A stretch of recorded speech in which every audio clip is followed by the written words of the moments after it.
সিঙ্গাপুরের যে medical team আছে তাদের কাছে, এবং তারা খুব সেফলি আমরা দেখেছি যে এখান থেকে অ্যাম্বুলেন্স আইসিইউ অ্যাম্বুলেন্সে করে তারা এয়ারপোর্টে নেবে এবং এয়ারপোর্ট থেকে সিঙ্গাপুর জেনারেল হসপিটালে তাকে নেওয়া হবে। এবং আমরা ওখানে সিঙ্গাপুর জেনারেল হসপিটালের ডক্টরদের সাথে কথা বলেছি, আমাদের কানেক্টিভিটি যারা আছে তারা বলেছেন যে ওইখানে উন্নত চিকিৎসা নিতে আমাদের আসলে দেশের সাথে খুব বেশি হয়তো পার্থক্য হবে না। তবে আমরা দেখেছি যে বাংলাদেশের যে ইনফেকশন যে রেট, বিভিন্ন অপারেশন থিয়েটারের যে ইনফেকশন রেট বাংলাদেশেরটা কম্পারেটিভলি বেশি, সিঙ্গাপুরে সেটা কম।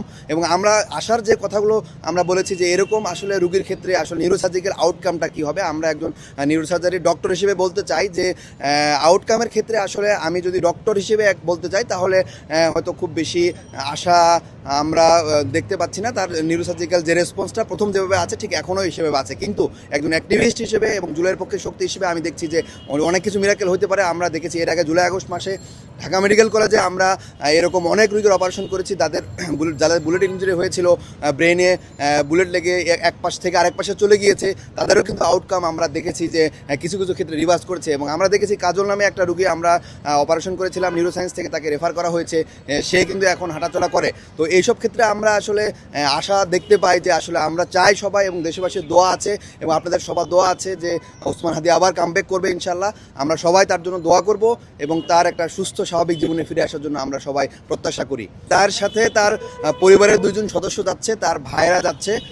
তারপরে আমরা সার্বক্ষণিক যোগাযোগ রাখছি, আমরা আমাদের টিম যারা আছেন তাদের সাথে যোগাযোগ রাখছি। যদি কোনো ধরনের কোনো ক্রাইসিস ডেভেলপ করে তাহলে আমরা আসলে যে কোনো ম্যানেজ করার জন্য প্রস্তুত আছে বলে মনে করি। এবং তার যে চিকিৎসার ব্যয়ভার আমরা সরকারের বিভিন্ন মহল থেকে আমরা স্বাস্থ্য উপদেষ্টা সাইদুর রহমান স্যারের সাথে কথা বলেছি, এবং তিনি জানিয়েছেন যে এই পুরোটা ব্যয়ভার সরকার বহন করবে, এবং এখন থেকে তার পুরো চিকিৎসা প্রসিডিউরটা পুরোটা ব্যয়ভারই সরকার বহন করবে। এবং এভার কেয়ারে যে খরচ হয়েছে বিভিন্ন পক্ষ তাকে সহযোগিতা করেছে, এবং সরকারের পক্ষ থেকে জানানো হয়েছে যে সেই ব্যয়ভারটাও তারা যেসব পক্ষ তাকে ফাইন্যান্স করেছে তাদেরকে তারা ফেরত দিবে বলে আমরা আশ্বাস পেয়েছি।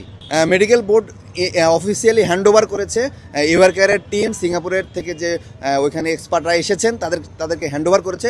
বাংলাদেশ থেকে কোনো ডক্টর তার সাথে যাচ্ছে না। যে সর্বশেষ যে ব্রেনের অবস্থা ছিল, তার ইডেমাটা যেরকম গতকালকে আমি বলেছিলাম যে ব্রেনের ইডেমাটা বেড়েছিল এবং ব্রেনের যে অক্সিজেন স্বল্পতা দেখা দিয়েছে সেটা ওইভাবেই আছে, এবং ইডেমা কমার আমরা কোনো লক্ষণ দেখি নাই। ইডেমা আসলে ব্রেনের যে ইসকেমিক চেঞ্জটা সেটা তো দিনকে দিন আরও প্রমিনেন্ট হয়।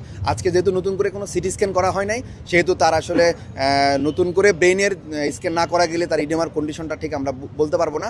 তবে তার যে সাইন, ব্রেনের ফাংশনের ক্ষেত্রে যে সাইনগুলো আমরা দেখেছি, তার পিউপিল, তার লাইটের রেসপন্স কিনা বা অন্যান্য রিফ্লেক্সগুলো আছে কিনা, সেগুলো আমরা আসলে খুব একটা দেখি নাই। তবে আমরা আশা করি তার কন্ডিশন স্ট্যাটিক, সে ফাইট করছে আর কি। আমরা সবাই দোয়া করি তাকে আসলে খুব দরকারে বাংলাদেশের জন্য কামব্যাক করা। জীবনের সাথে চলে high five all time healthy life. নিশ্চিন্তে খান স্বাস্থ্যকর অল টাইম পান, অল টাইম হেলদি লাইফ।